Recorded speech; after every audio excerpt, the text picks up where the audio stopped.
Hello and welcome back to the Padawan Podcast, Apocalypse Movies All Star Wars podcast, where we geek out on everything from the galaxy far, far away. I'm your host, Jake Berlin, aka Qui-Gon Jake, and I am joined today after a long absence with my fellow table members today, Jacob Barley, aka Grandma Barley, and Gio Ramos, aka C3Gio. How's it going, boys? Man, it's been way too long. I need some Star Wars in my life. We've been talking about Marvel and DC so much. I want to talk about my first love, Star Wars, and I'm glad to be here. Totally agreed. Star Wars is life. That didn't sound too confident, Gio. Oh, I was thinking of something. Let's go for life. All right, well, it's obviously been a while since we've been on here. There hasn't been much on the Star Wars front. We've kind of covered the smaller news on our other shows, movie news, a little bit of Rumor Central here and there. There's not much going on. No, really. the only one big one is the Han Solo casting, which we've talked about a few times over movie news. But we're going to start off with a big one that dropped yesterday. And for your warning, this could be spoiler territory if it is true. As of right now, it is a rumor. But if you do not want to hear it, I would press mute or skip ahead. We'll make sure to put the timestamp below in the description of the video. And in regards Episode 8. Yes, so if you don't want to know yes. anything about Episode 8, fast forward or postpone listening to this. So, with that said, a little bit of rumor came out about a Star Wars Episode 8 scene involving the Knights of Ren and two heroes, Luke Skywalker and Rey. And the report details a scene between a maskless Kylo Ren and his knights facing off against Rey and Luke Skywalker. While Ren and Rey have a one-on-one battle alongside the cliff face, Skywalker dispatches the Knights of Ren one by one, first by force pushing and second by using his green lightsaber. The Jedi Master obviously runs through the Knights of Ren and eventually makes his way up to the fight between Kylo and Rey. At that point, it seems that Rey has disappeared, and it says that she had either fallen off the cliff or run away injured or maybe fallen down wounded. They don't know the details of that. But as Luke Skywalker walks toward Kylo, he flees, he retreats because he sees how easily he went through the Knights of Ren. And the last bullet point of the report says Luke Skywalker is a badass Jedi and he'll destroy your squad. So with that said, Oh, man. let's just get into it, man. I know we've kind of expected some kind of scene like this after the tease from The Force Awakens and the return of Luke Skywalker after 30 plus years. But this is kind of the first real concrete evidence, even though it is a rumor, that we'll be seeing Luke Skywalker in all his glory. And after 30 years of training the Force and sitting in the Force with, who knows, maybe a ghost Force of Yoda and Obi-Wan. But, Jacob, how effing excited are you about this, man? Man, I told you I didn't want to read this because I heard about it. I knew it was potential spoiler for Episode 8, and we still don't know if it's true. We've heard tons of things about The Force Awakens that ended up not being in the movie, but then we heard a bunch of things that were in the movie. So you never know with these rumors.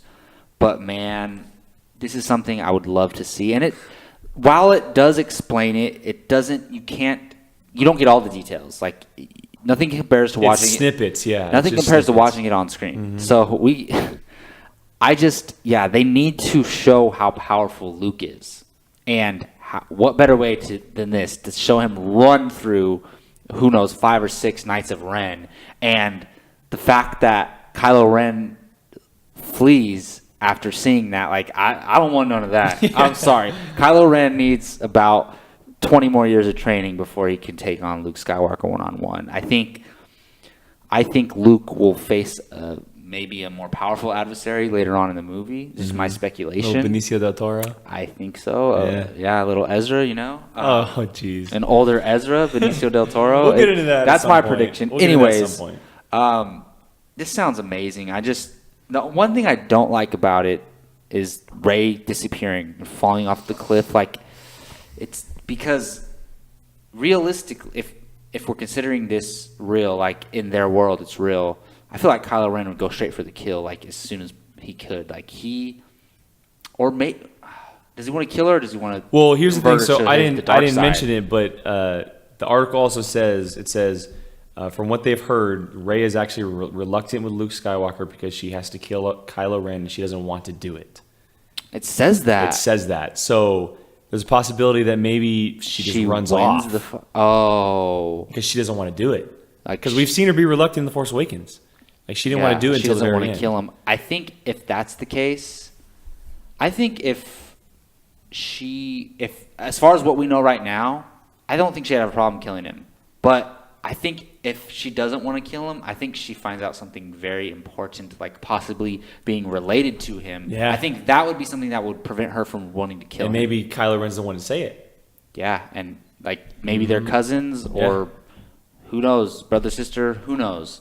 I hope not. I've gotten comfortable with the idea that Rey was just one of the students from the Jedi Academy. And that's what I want, and that's what I'm totally fine with. But at the same time, I'll be happy and lose my freaking mind if she's a Skywalker or a Kenobi. But anyways, I can talk on and on about this. I love the sound of it. I hope it's true. Gio, what do you think, man?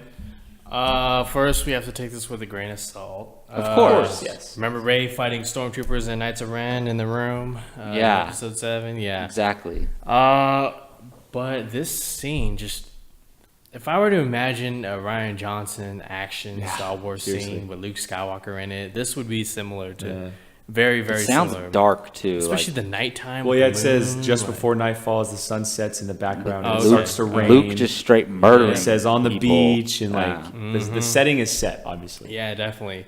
I'm not surprised about Rey getting her ass beat. I mean, we think. Look, I don't condone female violence or anything, but she deserves it in this movie after. What she did from Kylo Ren's point of view. From Kylo Ren's point of view. And it's exciting to see Luke Skywalker finally get some lightsaber action. We didn't really see that in the original trilogy. I mean, if you really, a little bit, not a ton, really think about it, he cut off of what's that? The snow monsters. The Wampa. Oh, the Wampa. Wampa. Well, he fights Vader in Empire, and then he fights him in Return of the Jedi. But it's like very sporadic and like very slow. And at the same time, in the 70s and 80s. The special effects aren't great, so they weren't really swinging at each other. It was just like... so this is full-on choreographed stuff. Yeah, that's what... Can't wait. Yeah, so I'm very excited about that. All in all, I'm really excited about this whole thing. Again, we don't know if it's true or not, but, for now, it's something to keep the conversation going, okay? It's something to talk about to help pass the time, okay? Because we still got... like a year and a half until episode 8 releases, so it's gonna be a while, guys. And for now, long. Little things like this, it's fun. So yeah. And we have Rogue One until then. We do. I mean, I can echo everything you guys said. It's awesome to hear a scene involving Luke Skywalker. First off, where he force pushes a Knight of Ren away, and 2, where he just destroys the rest of them with his green lightsaber. Green. And so who's using the blue one? Yeah, but it's an amazing, and also it's cool to hear that we're gonna get Knights of Ren stuff after just that one snippet of Force Awakens. We've heard a lot about it over the last couple of years, and it seems like they're gonna dive into that a little bit.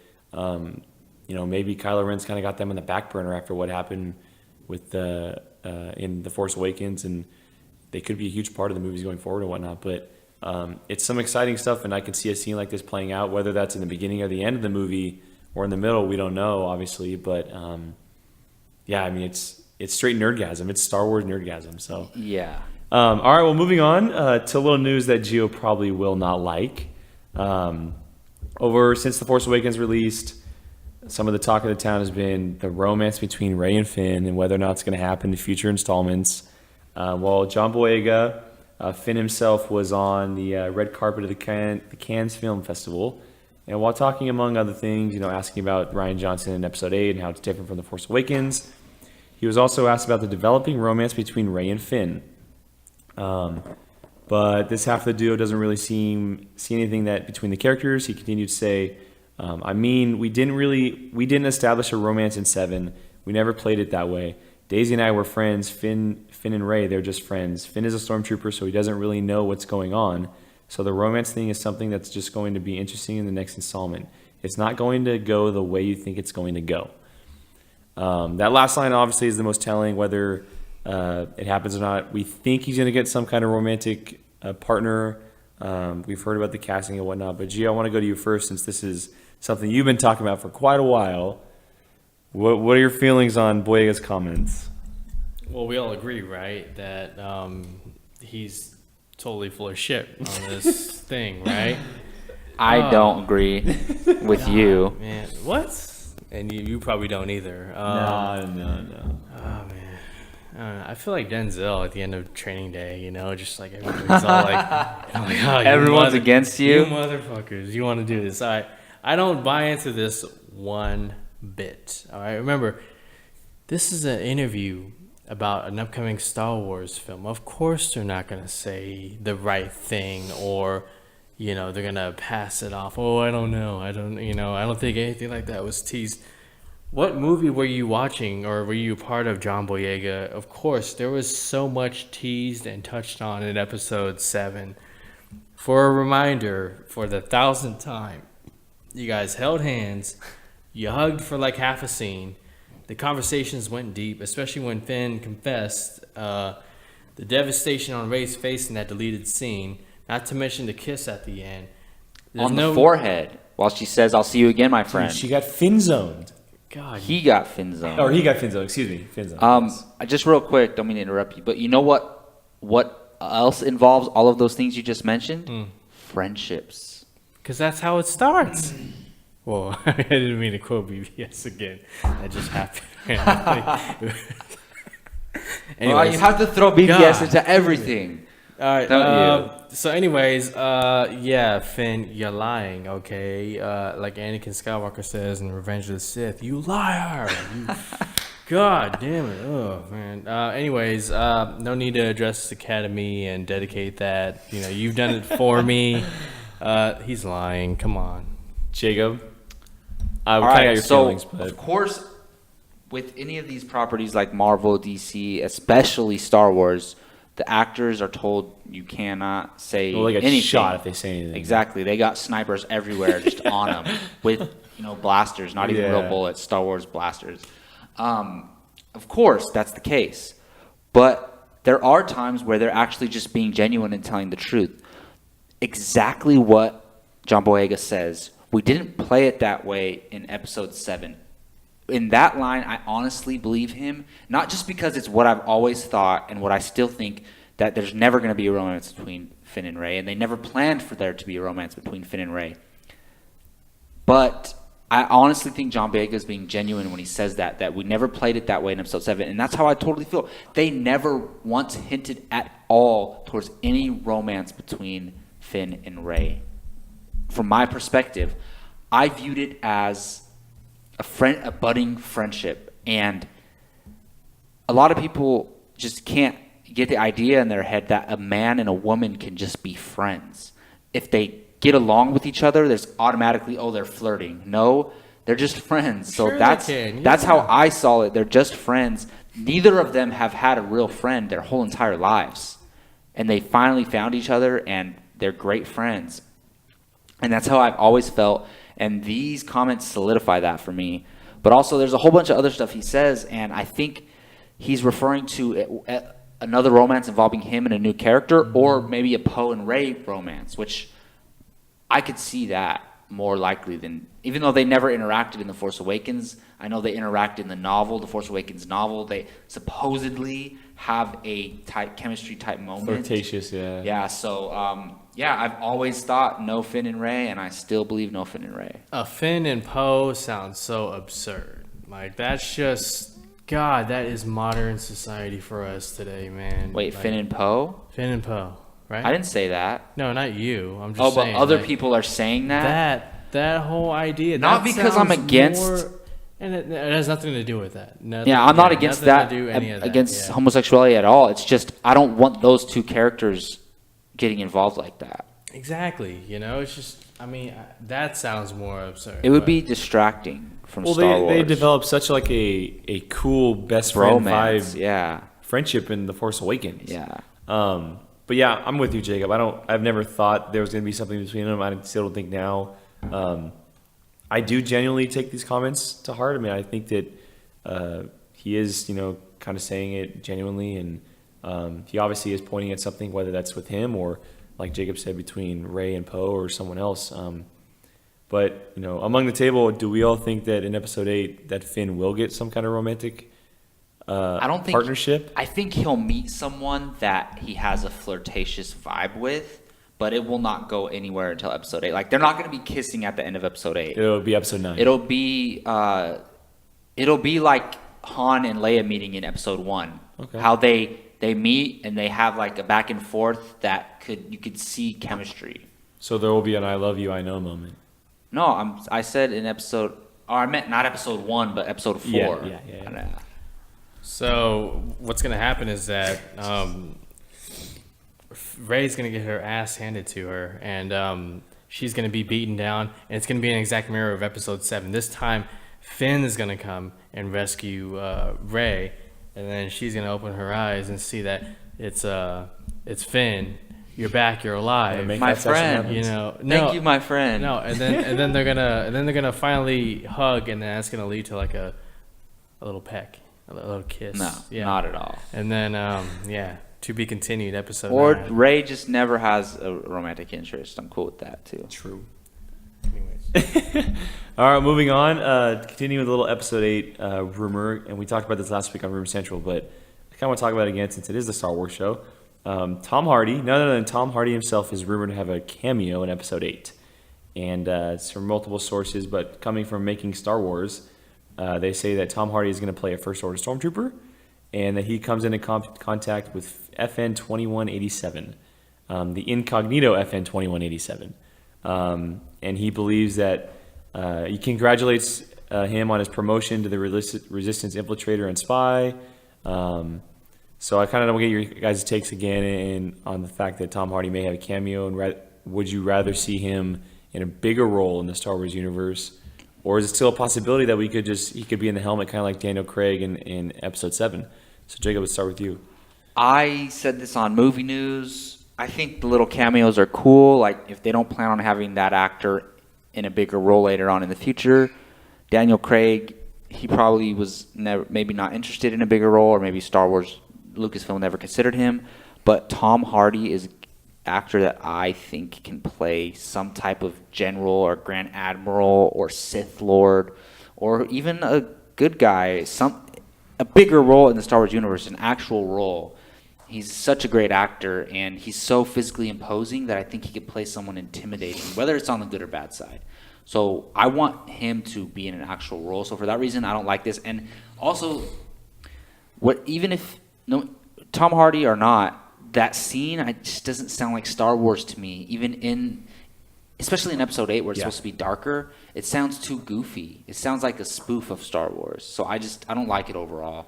Yeah, I kind of agree. I mean, I would much rather see him in a bigger role. I think that he could play a very, very cool character in the Star Wars world. Maybe like some kind of resistance fighter that's a total badass, or a bounty hunter, or even like exactly. A bounty hunter would be a great choice. There still is a possibility. The scene doesn't say that he takes his helmet off, and of course, if you don't take your helmet off to see your face, then you're still able to get a roll down the road somewhere. Almost like Bradley Cooper and Rocket Raccoon could end up getting another roll down the road for Marvel. But it's cool to see all these cameos and them giving all these big actors little roles in Star Wars, because I'm sure everyone wants to be in a Star Wars movie. So, Gio, what do you think? Sure. I mean, like I said in a previous podcast, it could be something fun, and it could be something that this movie needs, because there's so much darkness and all that little moment will kind of, bring audiences back. It will give them a breath, of something light. And Tom Hardy, I'm sure he's a busy actor, he's just, always signing up for projects, and everybody wants to work with him. So, but I agree with Jacob too. Like I would love to see him like in a big role, if he was his own Boba Fett solo movie, that would be awesome. Like, he already proved in Mad Max Fury Road, he doesn't need a lot of dialogue to be a badass, so... We did that with Bane, kind of. He did that with Bane, too. And Warrior, he kind of didn't have very much dialogue. Yeah, so, he could be a very menacing Boba Fett. So, I can go either way. I believe in Tom Hardy. I think he'll do the right thing. If Tom Hardy was to be cast in a Star Wars movie, and it was an unknown role, would you choose him? Would you rather be a hero or villain? I I was about to say villain, but then we just saw him as Bane, and then we just saw him as a hero in Mad I Max. think the go-to choice is villain, but as I was talking about it, kind of want to see him play a good guy. I could see him as, but now that I've been thinking about it, I kind of don't want him in the regular episodes. I want him in a spin-off. Film, yeah. Like he would fit perfectly in Rogue One, even though he's not in it, Yeah. obviously. But maybe there's a sequel to that film he could be in, or maybe he could be, like we said, maybe not necessarily a Boba Fett movie, but a bounty hunter movie, or they're talked about like a Jabba the Hutt like gangster film. Oh, he'd be perfect for a gangster film. for that. Yeah. Like someone, the protagonist in that storyline that involves. It's not going to be a Jabba the Hutt movie, but it'll involve Jabba the Hutt. The Hutts, as yeah. maybe the antagonist. I mean, in that world, underground world, I could totally see Tom Hardy in that. No, I like your idea. The mob aspect is really cool. That's what I'm saying, It's kind of yeah. a cool idea. All right, moving on. Stepping away from the current Star Wars movies and stepping back into the past a little bit. A little bit of news came out about Return of the Jedi and Boba Fett, revealing that Boba Fett was actually supposed to be the main villain of Return of the Jedi.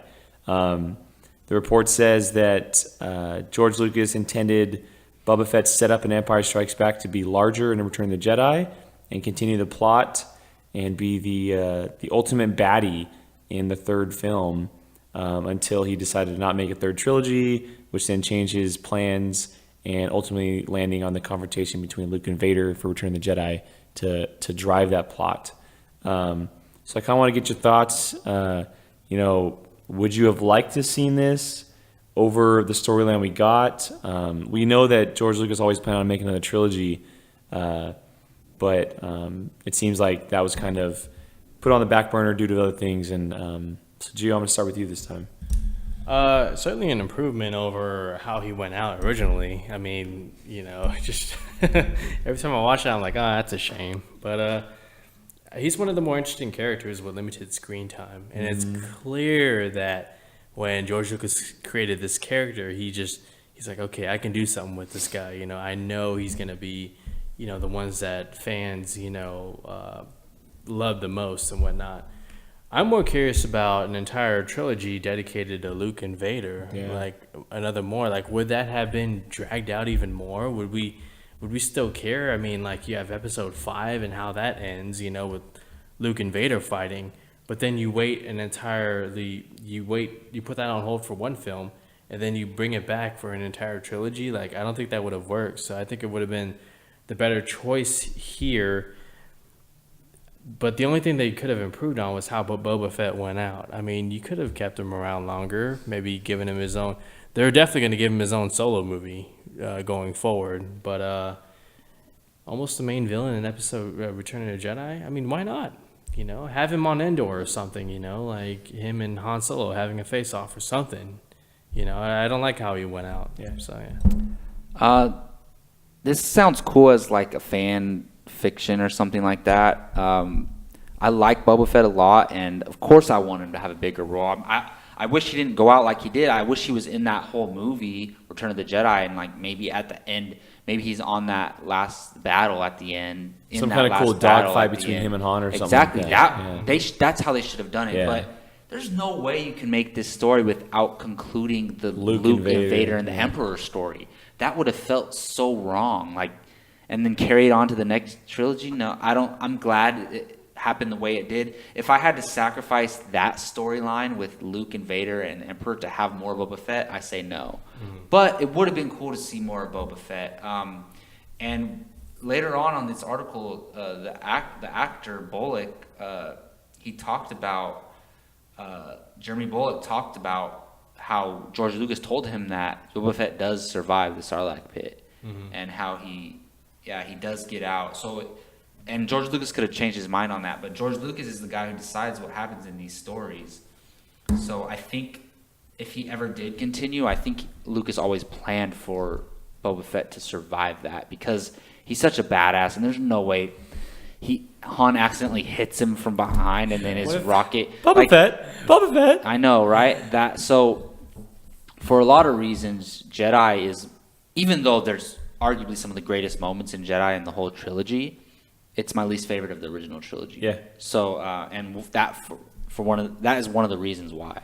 Yeah. What if, like, in the contract, it's like George Lucas writes, like, Boba Fett did not survive the Scarlet Pit. You know, Well, He like, could have done that, but I doubt it. No, I doubt. I he think would he get that did. specific. I think he did. Yeah, I kind of agree with you guys. I mean, it would have been very. I can't see Return of the Jedi focusing more on Boba Fett over the Luke and Vader storyline. It's just weird to think about.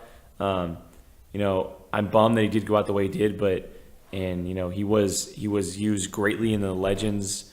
All the Legends books and comics and everything over the years. But again, the films take precedence over those, and I hope he gets his due one day. I hope we see him on the big screen again because he's a great character. If the Han Solo movie is successful, maybe they do a sequel and it involves some kind of Boba Fett, or maybe we see him in the Han Solo anthology film, which would be really cool. So, all right. Well, before we move on to our comic portion of the show, I wanted to get you guys' thoughts on something. I didn't put it in the notes. With Star Wars Celebration coming up in July in Europe, a possible spoiler / reveal of Episode 8's title was revealed through a fan. And we don't know if it's true, so take a grain of salt. And again, this is just a rumor. If you don't want to hear it, we'll put on this timestamps. But a fan took a video of a poster that was supposedly sitting outside of an auditorium, and it said Star Wars, and the title says Fall of the Resistance. And I don't know if it's true or not, but I wanted to get you guys' take if it ends up being true. So Episode 8 could possibly be titled Fall of the Resistance. I think I sell it. It's too straightforward. I mean, with Episode 7, you had The Force Awakens, but you didn't know what that, even after watching the movie, you still don't know exactly what that means. Is that Luke, or is that Rey, or is that Jedi overall? Like, with the Fall of the Resistance, it's too straightforward. And it's too, I don't know. It's like a thing of the past, you know? It's not as dark as you wanted it to be. Yeah, I mean, like, you have Revenge of the Sith, and it sounds like a prequel. The Empire Strikes Back. And, Yeah. What do you think, Jacob? Oh man, that's hit me right with it, right? It's hard because you want to think about these things. I agree with Gio that it's very straightforward, but And it's long, too. isn't The Empire Strikes Back very straightforward? Yeah. Like, it's very literal. Yeah. They literally attack Hoth and strike back. So, all in all, the title doesn't matter, honestly. It's going to sound, the title can make a movie sound cooler, but in reality, it doesn't matter. It matters if the movie's good. But I agree with Gio, it's a little too straightforward. And, we are in a new age, so while Empire Strikes Back works back then, Empire Strikes Back sounds so cool. But it worked back then, maybe something as straightforward doesn't work now. I don't like it. I still want to go with something like Reign of the Dark Side or something like that. I know we talked about That'd that be before. cool. Reign of the First Order or something like that. Yeah. I hope it's not true. That would make sense. Please don't be true. That would make sense just because it would follow the original trilogy. Oh, yeah. As far as the titles go, so. Yeah, I mean, it still does kind of Fall of the Resistance. I mean, it's similar to The Empire Strikes Back. The bad side wins this story, All right, well, moving on. We're going to get to our comic portion of the show with Star Wars Rebel ending somewhere around a month and a half ago. We decided to take into the comics and books, and we're going to start reviewing these on the show. And this week is Star Wars Darth Maul, Son of Dathomir. We've been wanting to do this one for a while. Yeah. And all three of us were able to read it, check it out. It's 4 issues. I'm sure we're all going to say highly recommended. It follows Darth Maul after the Clone Wars. And I would probably say in between episode 2 and 3. I think I would probably say it involves Grievous, definitely. and involves Dooku And the Emperor. Yes. A lot, yeah. So we're just gonna run through, what we think. We're not going to go issue by issue, just kind of go over the big The parts whole of it. story as a whole, Yeah, as if so, it's like a movie or something. I know, Jacob, you've been wanting to talk about this for a while, so I'm gonna go ahead and start with you. On this one. So yeah, we're gonna start reviewing other things in the canon world. Books and comics, because Rebels is ended, and it's something we like to do at the end of the Padawan podcast. And this comic is canon. It is. Okay, cool. Did you not know that? I didn't know that. Yeah, it was. That makes it even better. It was written before Disney. I believe I might be wrong with this, but it was written before Disney acquired Star Wars.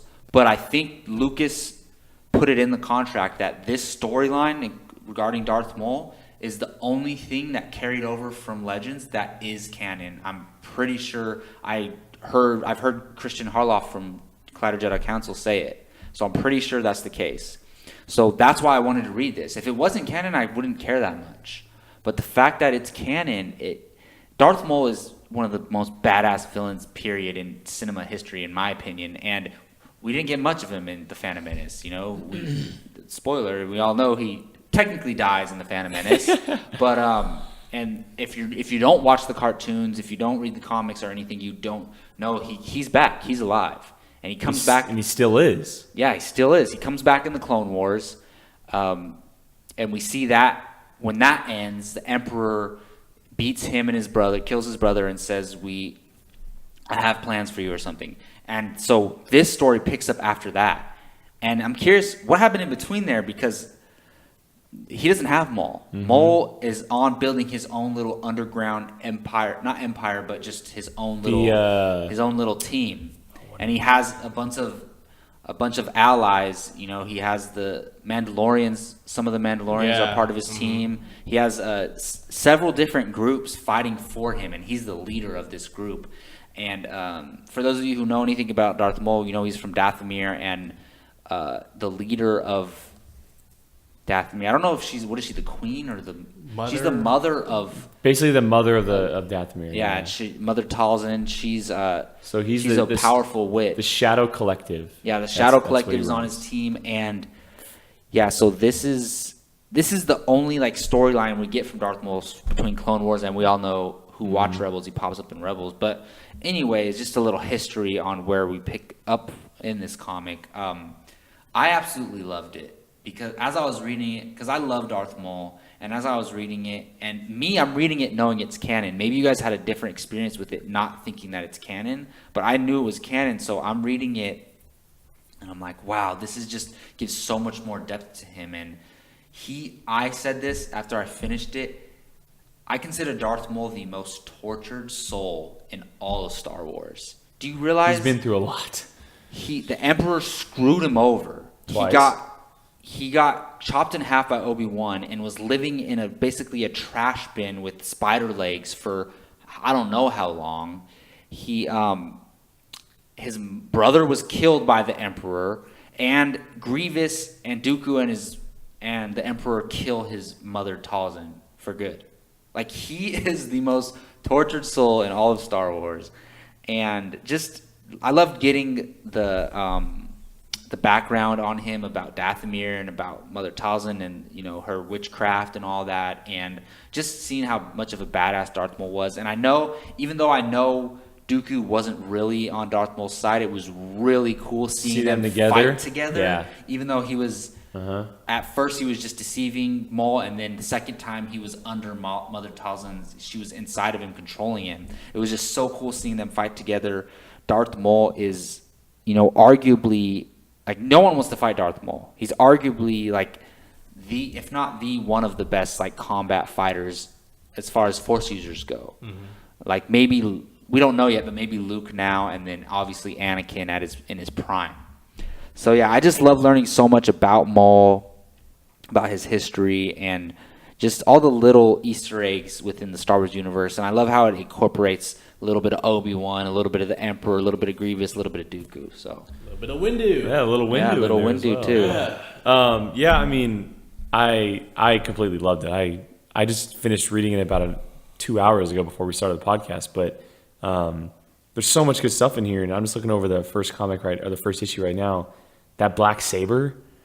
I love the black saber. It's like a samurai sword. When I first saw it in Clone Wars, I fell in love with it, and I want to see it in live action. Where is that black saber? It's like a samurai sword, and he's dressed like a samurai, and it's so badass. I love that he has the Mandalorians on his side, and they're like kind of dressed like him. Yeah. They're so badass. And dude, how powerful is he if all these people get behind him and like see him as a leader? Well, and that's kind of the one thing that I took away from this is we got to see him outside of the Sith and the Force and everything. He's a strategist. Like, he knows what he's doing and leading people. Like, maybe sometimes it gets personal for him, but he knows how to fight. and He take can build war. armies. And that's kind of what we never really saw inside the Clone Wars or Rebels or anything. But it was a really good 4-issue run of like seeing him kind of control everybody and go after the Emperor and Dooku and those who kind of wronged him. Because in all of the stories we see Darth Maul, it's all about getting back at those who wronged him. Always, that's the number one thing, and we see it here. And we get a little bit of General Grievous in there from Episode 3. We see Dooku in there, and there's just so much cool stuff. The fighting is cool. The Mandalorian stuff is awesome. I love the Emperor, seeing both Palpatine and the Emperor in there. Like Gio said, a little bit of Windu. That's cool. I was surprised when we saw Obi-Wan in there. I was not expecting that. Well, I mean, they're so connected. Yeah, so I probably Obi-Wan. should have guessed that. But as I was reading it, it never really crossed my mind that it was canon. But I'm thinking to myself, It General is Grievous, canon. I'm doing research right now. It's canon. Okay, well, yeah, I was thinking, General Grievous is in this, so it's got to be canon. It was released in there's gotta be. 2014, so that was Disney had acquired Star Wars. So Yeah. But we didn't know much about all the canon. They didn't announce that everything they do is canon from now on. This must have been the first thing they did canon. It's canon. Okay. Yeah. Well, yeah, I mean, that makes it even better. I mean, I'm always down for more Darth Maul. I'm bummed that it was only a 4-issue run. Yeah. I would have loved to see a lot more. We got so much. Yeah, but it worked out really well as a 4-issue run. And, as I was reading and finished, I would love to see this as an anthology film. Yeah. This story pick up exactly where it picked up and just follow. And he could lead the movie because he's not necessarily bad. No. He's He can doing what he thinks is right. He can be viewed as the good guy. Yeah, in a and way. there's no real good guys, but he can be viewed as the one we're following. He's still evil in his own way. Well, we saw that in Rebels. And, Yeah. But this is definitely something I would love to see adapted to the big screen with Grievous, with or Dooku what happens and, right after this, because we've seen Yeah, this. They can't that's really even- they can't change anything that's in here. So what happens right after this? That's very true. Very true. All right, Gio, man, what did you think? Oh, I love it. I mean, I echo everything you guys said. I don't really have that much, knowledge about what Darth Maul is outside of the film, so this was kind of like a fresher take for me. And Yeah, because you haven't watched the Clone Wars or Rebels. Not as much as Yeah. But I love That's it. I mean, it gives me more Darth Maul. He's not very silent, and like how he is. Because he's a leader. He has to. His leadership role. You said he was strategizing. That was pretty cool. And just to see again, they weren't really teaming up, but Dooku, to see them fight together. Dooku was awesome. and Maul, that was pretty badass. My only thing I'm nitpicking is that I didn't like how the mother went out. I mean, you had Darth Maul in the back, and it was just like, come on, fight. It's like, you can do something. You're Darth Maul. Help your mom out. Well, she pushed him away and kind of weakened him a little bit. Yeah, and then the guys picked him up and was taking him out. But before that, I mean, I know what you mean, though. As I was reading, I was like, he can get these guys off of him and go fight. Right, you can force push someone, or something like that. But still, it's just for him to lose his mom. It further. You said it. He's screwed over so much. He's the most tortured soul, is what I'm saying. And you feel for him, It's like he's no longer just this Sith apprentice, he's somebody who's, trying to, in a way, do the right thing, I guess. Well, he's doing what he believes is right, I think. And that's what makes him So very after dangerous. this, I used to say Obi-Wan's his biggest adversary, but it has to be the Emperor. Right? Well, Emperor Emperor took his brother and his mom Well, away now from him. from this, we know that, like his mom had said, and the Emperor came and took him when he was just a kid. Yeah. Young kid. We know so much about Darth Maul now. Yeah, and after this. just for information for those of you who haven't read it, but we're talking about how Dooku and Maul team up.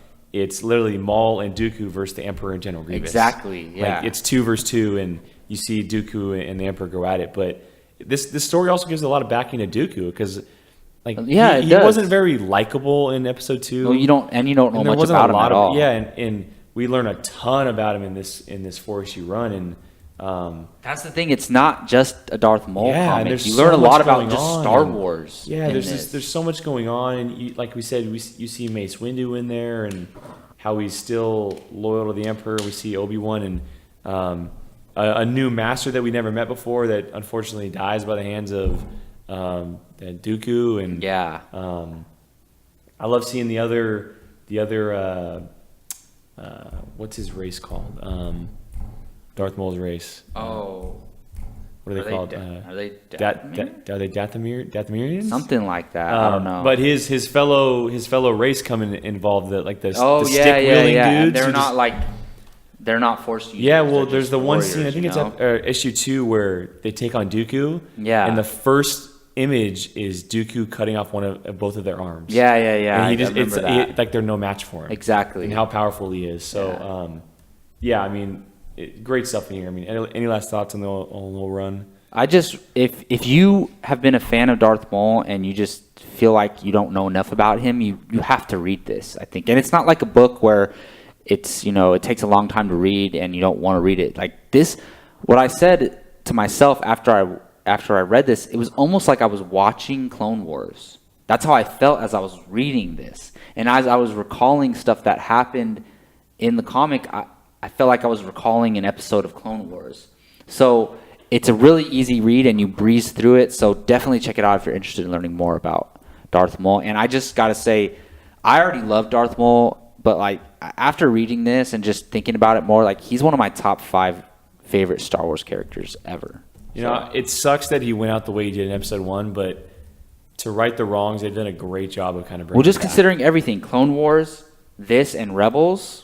And possibly showing up in an Obi-Wan movie one day. Yeah, like when it's all said and done, he's one of him and Vader. Most popular characters. He's one out of like there. the more significant characters in Star Wars history.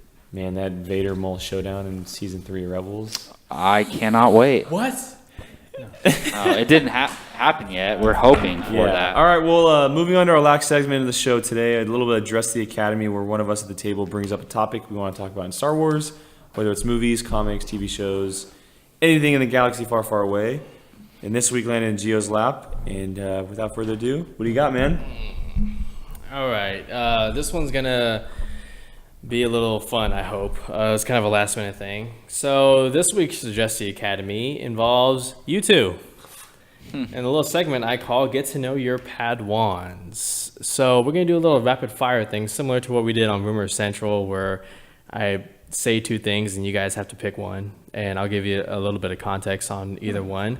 And this kind of just, I want you, the listeners, to get to know these two. Like, you know them, but you don't know them. So what kind of Star Wars fans are these guys? As Star Wars fans, Yeah. right? Okay. Yeah. Not like our personal lives. No, not into your personal. Well, that's for another podcast. But all right, so we're gonna go through this real quick. Just kind of go with it and give me your quick answers. Okay, it's gonna go by pretty fast. So let's get it going. All right.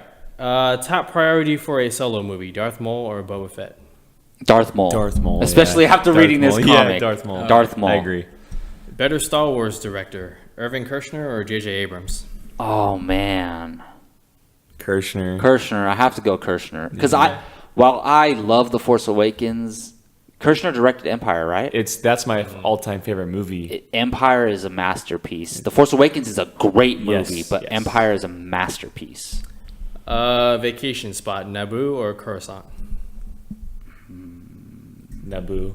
I'm talking about like downtown Coruscant. Naboo because the sand. It's coarse and gets everywhere. I'm down for Coruscant. I like to party. All right. Better bro moment: Poe and Finn reunited in episode 7, or Han and Lando reunited in episode 5? Man, that's tough. I was gonna say we don't like Poe and Finn. We don't know much about, but we don't know much about Lando and Han's relationship when we first see them. Oh man, that's tough because like. Which one was like more? Well, of a bro? they're when they first met, like, I think I got to go with Han and Lando just because Lando knew he could F with him to begin with, and then they're total bros. But Han's still not sure if he's ever Yes. with him or not. But I gotta go Han and Lando because there's so much history between them that we don't know The about. Falcon, and Chewie, Finn and Poe like- just met. They knew each other for like But 20 that minutes. moment was really cool. Oh, it was. It was really cool. We had to think about it. We didn't Yes. automatically say Yeah. Han and Lando. That's all you need to know, really. All right.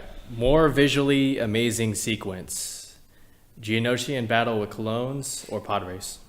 Pod race. Oh man. Pod race. The colognes. I know the clones, like that stuff is awesome, but I was so fascinated with the pod race. Yeah, I think I hate to just keep agreeing with Jake, but I have to go pod race too. It's something. I mean, we never saw a battle like that either, the Geonosian battle, but the pod race it's something so special. Like it's one of the top 2 or 3 things from the prequels that everyone mentions that they love and that I love too. I want to watch The Phantom Menace in theaters again, specifically for that and the end fight. Yeah. Pod race. All right, and we continue. Sad or death? Yoda on his deathbed or Qui-Gon in Obi-Wan's arms? Sad or death? I'm going to go Qui-Gon because Qui-Gon was still young and, Obi-Wan was so sad to see him go. Yoda lived a long life and he was just an old man dying of old age. Freaking Qui-Gon got murdered. I agree with Jacob Qui-Gon just because there's a built relationship while watching the movie between Obi-Wan and Qui-Gon over Luke and Yoda because yes, they know each other, but it wasn't like Master and Padawan. No, not Obi-Wan really. and Qui-Gon. All right. Choose your ship. Millennium Falcon or X-Wing? Jacob? Millennium Falcon. Jake? Holy shit. Yeah, Come on Millennium now. Falcon, dude. Come on now. You should have said That's tough. You should have said Millennium Falcon or Slave One. Yeah. I was thinking about it, but I Boba was Fett like, you ship. know what? That's what I thought he was going to say. But the X-Wing's pretty cool. I mean, The I would X-Wing is love to fly an badass, X-Wing. dude. Don't get me wrong. Or you should have done like the X-Wing and the Jedi fighter from Episode 3. In the very beginning, those things are Those are badass. awesome. But I still go Millennium Falcon over any for of them. sure. It's when you see them, that's Star Star Wars. Wars. Like What shirt am I if you wearing don't right know now? Star Wars, you see them. A If shirt you've never that says Star Wars and has a Millennium if Falcon you've never in the seen middle. Star Wars and you see the Millennium Falcon like a toy, you're gonna be like, oh, that's Star Wars. Yeah, Like, it's exactly. there. All right, that was a bit too easy. Let's go with something a little more difficult. Better come back. You killed my father. No, I am your father. Or Come back. I love you. I know. Jacob? I'm your father. It's Jake? that scene. There's this video online of this young boy watching that scene for the first time, and he like flips out. And I don't personally remember seeing that scene for the first time. I wish I do, but every time it comes on, it's so good. And even though the "I love you, I know" thing is great, like I actually had a dream about that a couple weeks ago. Whoa. Yeah, like where I was Han and like so on. But yeah, it was interesting. But the scene between Vader and Luke, where he says, "No, I am your father," it's great. While I agree with everything you said, I'm going Han and Leia. I love you. I know. Because one of the things that made the Star Wars trilogy the original Star Wars trilogy so enjoyable and so entertaining and just give it so much heart was the relationship between Han and Leia and their back and forth and how they're just talking shit to each other the whole time, but yet through talking shit to each other, they're expressing love. And that one moment just captures all of that. And it totally summarizes who Han Solo is. So I got to go with I love you. I know. It's just, yeah. You can't go wrong either way, though. Worst single word of dialogue. There's 3 choices. Misa, yippee, or no. Oh, jeez. Which one's the worst? Misa, because I love The Phantom Menace, and you take Jar Jar out, it's a good movie. If you take Jar Jar out, I think so, honestly.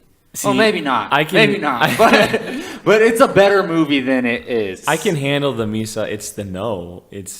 That bugs me every time I see it because I know it's not supposed to be in there. No. All right. Better score, Rey's theme or Duel of Fates? Duel of Fates. I'm sorry. I love Rey's theme, but Duel of Fates is I have to agree. like engraved in my brain through my childhood. It's got to be other than the main theme or the Imperial March. Maybe in 10 years, Rey's theme will mean as much to me, but Duel of Fates means too other much than the to main me. theme or the Imperial March, Duel of Fates is like synonymous with Star Wars exactly. fans, so. I should have went with Han and Leia's theme. Damn it. God. Jacob would love that. Yeah. I like Han and Leia's theme a lot. All right. Prevent one from happening. Alderaan getting destroyed or Order 66? Order 66. Damn, just like that? Yeah. The entire planet? The whole Jedi, the protectors of the galaxy getting wiped out? Come on now. I'd have to agree. But at the same time, I could change my mind after watching Rogue One. Yeah, we don't. Maybe have we ever been to Alderaan? No. So no. Why Well, would we? we've just flown there when they dropped off Leia. Oh, that's it. But we don't know the I think culture. We don't know the people. Keeping the galaxy full of Jedi. They protect the galaxy for sure. Yeah. All right. More embarrassing movie moment: Ewoks taking down stormtroopers with rocks, or Sidious defeating 3 Jedi Masters in 5 seconds. Ewoks and stormtroopers. Yeah, Ewoks and stormtroopers. Yeah. Even though the Ewoks are warriors, man. But throwing rocks and stormtroopers and having... I feel like the Emperor taking out 3 Jedis is believable, even though the way it was executed wasn't great. But just the idea of the Emperor taking out 3 Jedis is that he's the Emperor. Mm-hmm. He's the Master Sith Lord. All right, final stretch. Better performance: Ewan McGregor in Episode 3 or Alec Guinness in Episode 4? Damn it, you motherfucker! Ewan McGregor. Alec Guinness. All right. Choose a soulmate: Bikini Leia or Padme in her white outfit. Bikini Leia. Bikini Leia. Wait, you mean Slave Leia? Slave Leia, There yes. you go. Well, I mean, either one. Slave Leia, hands down. Look, this is hard. No, Or that sounded wrong. Padme. But this is difficult because I knew this question was coming. I knew this was coming. But This all right, look. Here's the thing. It's very difficult, and yes, it's a hard choice. But I always say, I don't want to be like crude here. No, go ahead. But all right, excuse my crudeness, but if I could sleep with any woman any time in history ever, is Carrie Fisher during the time of Return of the Jedi in that Slave Leia outfit. Okay, so not now. Yeah. No, not now. But it's Slave Leia. She is my dream person. What about Padme with her ripped? Hey, I love Padme. Outfit, you know, she's and that stomach. No, I have to go Slave Leia. Yeah. Jake. Dude, you're killing me.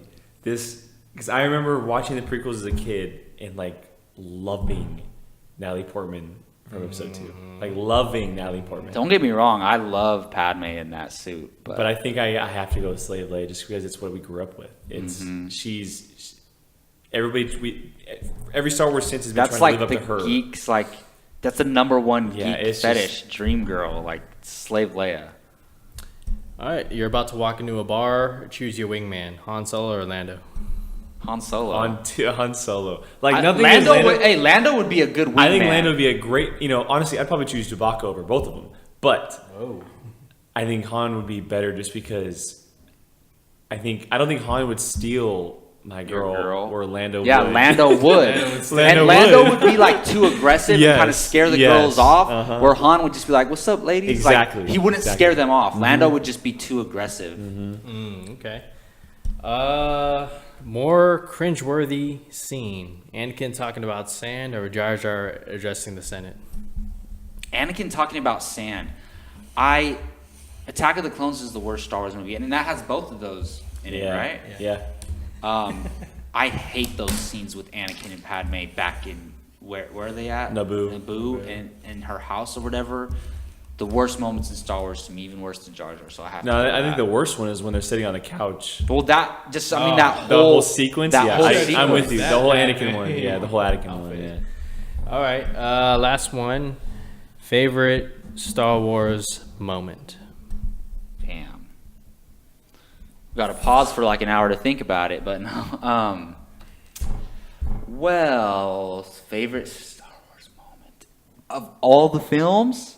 Yeah, of all 7 films. Oh my goodness. One that just stands out right now. It could change later on, but if while we think about it, do you have a favorite Star Wars moment? Do I have a favorite You probably one? have had more time to think about it since you prepared the questions, right? Or no? Well, not so much, but since you're asking me, for me, I think I got to go with Anakin walking up the Jedi Temple steps with the colognes. Like, for me, it's just say what you will about that movie, but when Anakin's like walking in the shot of like, them coming up, it's like some shit's about to go down. This is about to get really dark.